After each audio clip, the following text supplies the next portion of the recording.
నజరేతు ఊరిలో పుట్టిందండి.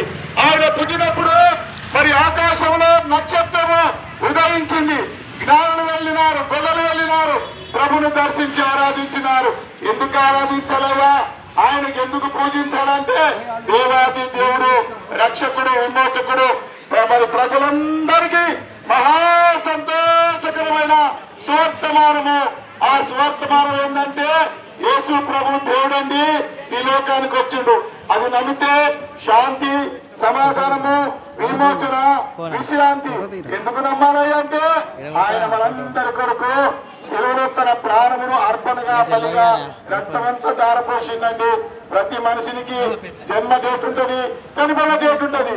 యేసు క్రీస్తు ప్రభు వారు మరి ఆయన లోకానికి వచ్చినప్పుడు ఒక డేటు, చనిపోయినప్పుడు ఒక డేటు, మళ్ళా మూలనాడు తిరిగి లేచిందండి. ఆయన దేవుడు కాబట్టి మరణం ఆయన బంధించలేదండి.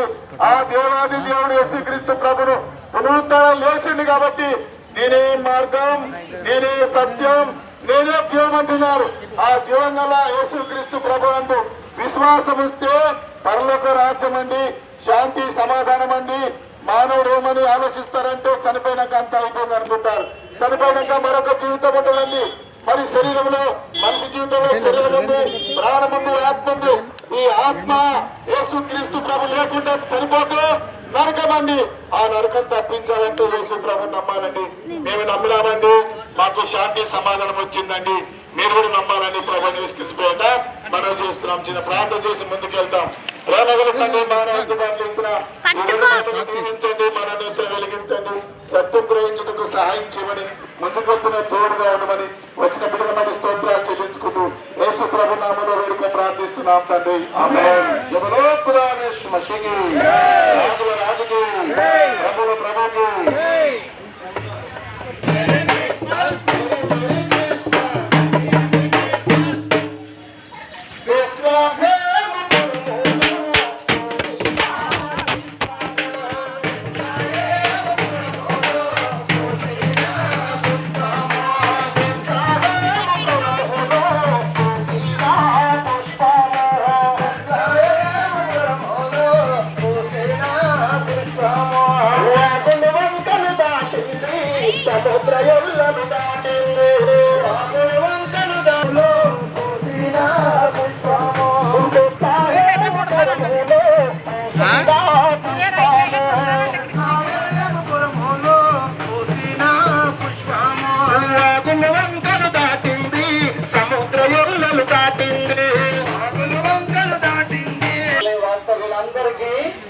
క్రిస్మస్ శుభాకాంక్షలు తెలియజేసుకుంటున్నాం. ఈ రీతిగా పాటలు పాడుకుంటూ యేసుక్రీస్తు ప్రభువారి యొక్క పుట్టుక సందర్భంగా మీ మధ్యలో ఒక శుభవార్తను తెలియజేయాలని ఆశతో వచ్చామండి. యేసుక్రీస్తు ప్రభువు నిన్ను ప్రేమిస్తున్నాడు. యేసుక్రీస్తు ప్రభువు ఈ రాష్ట్రాలందరినీ ప్రేమిస్తున్నాడు. అందుకనే దేవుని వాక్యంలో రాయబడుతూ వస్తుంది, పాపులను రక్షించుటకు క్రీస్తు యేసులోకమునకు వచ్చానన్న వాక్యము నమ్మదగినదియు పూర్ణాంగీకారమునకు యోగ్యమైనది అని రాయబడింది. యేసుక్రీస్తు ప్రభు ఈ లోకానికి ఎందుకు పుట్టాడంటే, ఈ లోకం ఎందుకు పుట్టాడంటే నిన్ను నన్ను రక్షించాలని. నేను కూడా ఒకప్పుడు పాపిగా, పాపములో పాపము చేత బంధించబడి నిత్య నరకమునకు పాపుడమైన జీవితం కలిగి ఉన్నప్పుడు, నెమ్మది లేక, సమాధానం లేక, ఎంతో భయంకరమైనటువంటి చీకటిలో ఉన్నప్పుడు ఆ ప్రభు ప్రేమను దర్శించినప్పుడు నేను ఆ గొప్ప ప్రేమను తెలుసుకున్నాను, గుర్తించాను, అంగీకరించాను. ఆ అంగీకరించిన విధానంలో ఈ మధ్యాహ్న కాల సమయంలో మీ మధ్య మాట్లాడుతున్నాం. మీ సహోదర సహోదరి, నువ్వు ఎక్కడున్నా, చదువుకున్నా, చదువుకోకపోయినా, లేకపోతే నువ్వు ఇక్కడ ఉండేవాడుమైనా, లేకపోతే వేరే చోట ఉండేవాడుమైనా, యేసు ప్రభు నిన్ను ప్రేమిస్తున్నాడు అన్నది గ్రహించు. ఆయన ప్రేమను అంగీకరించు. ఆ ప్రేమను అంగీకరించి ఆయన ఇచ్చే రక్షణను పొందుకుంటే నువ్వు నిత్య రాజ్యము, నిత్య రక్షణ పొందుకుంటావు. నీకు ఇంకా అనేకమైన విషయాలు చెప్పాలని ఉంది, కానీ మాకు సమయం లేదు. అయితే మేము ముందుకు వస్తున్నాము.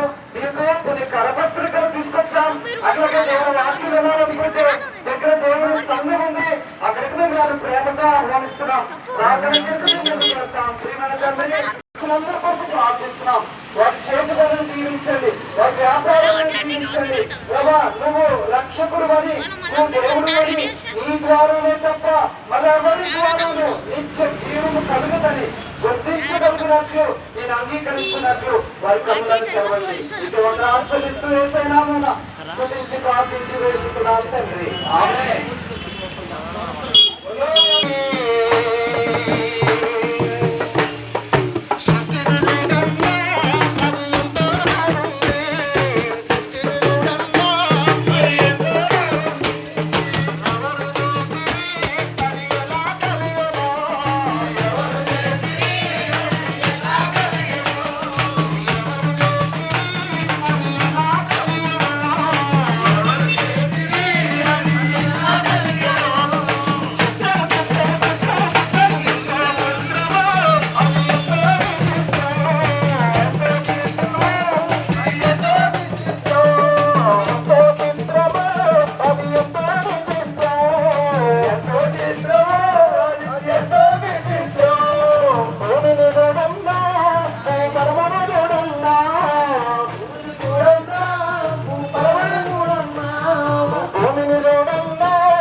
మార్గదర్శి అయ్యాడు. ఈ ప్రపంచానికి ఇదిగో రక్షణకర్త అయ్యాడు. ఈ ప్రపంచానికి నేనే మార్గం. ప్రాణముండగానే నీవు ప్రభుని నమ్ముకో, హితముండగానే నీవు చక్కబెట్టుకో, ప్రాణముండగానే నీవు ప్రభుని నమ్ముకో. ఒకేసారి